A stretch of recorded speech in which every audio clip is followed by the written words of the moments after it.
For centuries, Africa was connected to the world through chains. Today, Ghana is reconnecting that same world through trade, power, and purpose. This is not just a shipping route, but it is history reversing itself. Just take your time and stay with me. Relax a little bit. This is not a history video. Ghana just did something, and this story is going to bust your bubbles. It's going to blow your mind.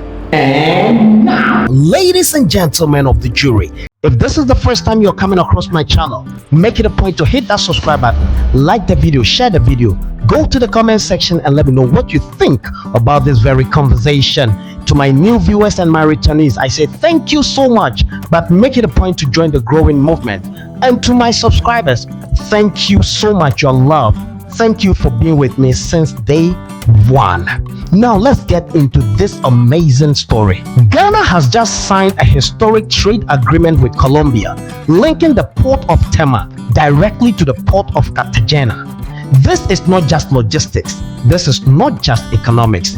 This is a strategic bridge between West Africa and Latin America, two regions deeply connected by history, culture, and a shared past shaped by the transatlantic system. For the first time in modern history, Ghana is not just participating in global trade, it is actively reshaping it.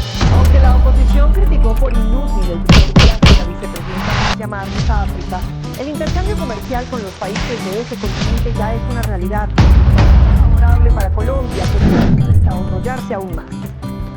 En medio del 10º foro de la CELAC, que culminó este sábado en Bogotá, se anunció la intención de fortalecer las relaciones comerciales con África, una región en la que América Latina hace intercambio y busca ampliar mercados. Esto es el futuro.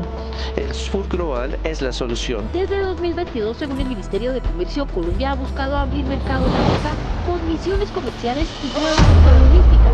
En 2025, las exportaciones no minero-energéticas al continente llegaron a 296,5 millones de dólares, un 112% más. A cierre de 2025, Colombia registró una balanza comercial superavitaria con África de 401 millones de dólares, con un crecimiento del 73% frente al año anterior.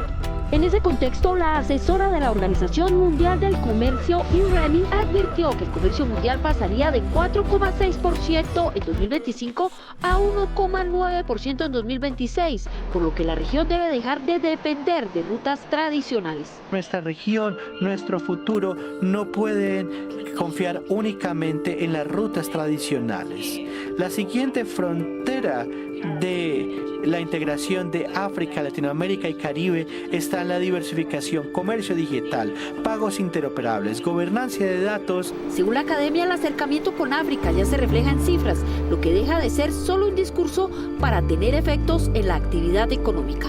Hablábamos de cerca de 2.500 millones de personas en África para 2050 y una base industrial en Colombia que está en capacidad de exportar a África. Se pueden crear oportunidades no solamente de intercambio, sino de inversión tal vez en diferentes frentes. En medio de la cumbre, la vicepresidenta Francia Márquez anunció la firma de un acuerdo con Ghana para abrir una ruta marítima entre Cartagena y Tema, y un primer envío de azúcar y arroz ya está en exploración.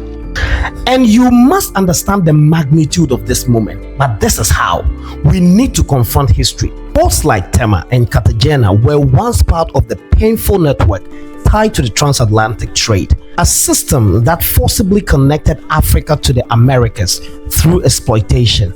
Today, that same ocean is being used differently, not for extraction, not for loss, but for partnership, exchange, and growth. Countries like Colombia still carry strong African cultural influence, music, language, religion, all rooted in the shared past. So take a closer look at this. This agreement is more than economic. It is a gateway to healing. It is a diaspora reconnection through dignity and not displacement. Now let's talk about strategy. The Port of Tema is already one of West Africa's most advanced ports, modernized, expanded, and positioned as a regional trade hub. On the other side, the Cartagena port is one of Latin America's busiest and most efficient ports, with strong access to North and South America markets. By linking these two, Ghana gains direct access to Latin American markets. Colombia gains a gateway into West Africa and the broader African continent free trade area. However, trade becomes faster, cheaper, and more strategic. This would therefore reduce dependence on traditional routes dominated by Europe and Asia. In its simplest term, Ghana is no longer just exporting goods, Ghana is exporting influence. And this matters because global trade is shifting. The countries that control routes control power. So if I have to be clear, I would say that this is not just about goods. This is about positioning Africa differently on the global stage. For decades, Africa has been seen as a source of raw materials, a passive participant in global trade, but this particular move signals something different. Africa as a connector, Africa as a decision maker, and Africa as a strategic force. And Ghana is leading that narrative.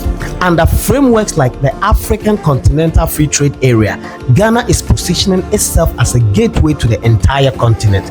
Now imagine this: Ghanaian cocoa reaching Latin America faster, Colombian industries investing directly into West Africa, and cultural exchange growing between Africa and Afro-Latin communities. This is how influence expands, not just economically, but culturally. But you see, it is important to know that Ghana's strength is not just in trade, it is in identity. From the traditional apparels to our traditional highlife music to our festivals, Ghana represents a living culture that has already influenced the world.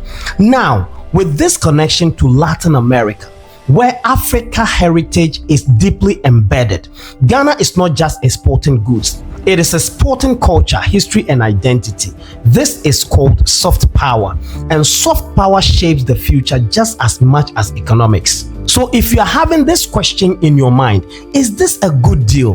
Now, you have to forget about that and ask the real question: is Ghana quietly becoming one of the most important trade and cultural bridges in the world? Because this move suggests something powerful. Africa is no longer waiting to be included. Africa is creating its own connections.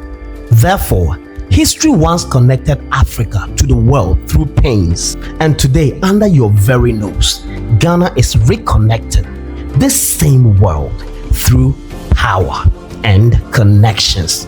Thank you so much, ladies and gentlemen, for joining me through until this time. I really appreciate your time. But make it a point to hit the subscribe button, like the video, share the video, go to the comment section and let me know what you think about this very conversation. I've been saying and I'm saying again, the story of Africa is being rewritten, and don't let us write it without you. This was Inside Studios Network, and I'm gone.